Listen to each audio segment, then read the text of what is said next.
Giovedì 2 novembre, commemorazione dei defunti. È il 306esimo giorno dall'inizio dell'anno, ne mancano 59 al termine. Il sole sorge alle 6.51, tramonta alle 16.57.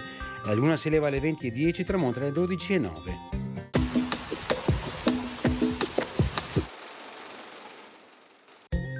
Muore a Venezia il doge Giovanni Dandolo.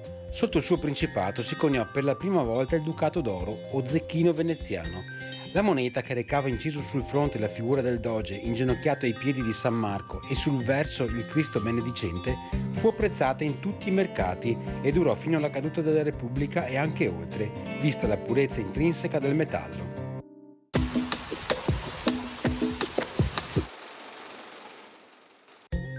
Le previsioni per domani: instabilità con nubi più diffuse fino a metà giornata e comunque più insistenti sulle zone montane, schiarite anche significative in particolare di sera e a partire dalla pianura. Precipitazioni nelle prime ore piuttosto diffuse e poi da sparse locali, anche a carattere di rovescio, comunque in diradamento almeno parziale a partire dalle zone pianeggianti.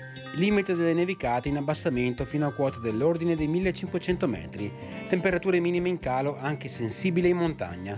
Le temperature massime subiranno contenute variazioni di carattere locale, tra cui sulla bassa pianura prevarranno le diminuzioni.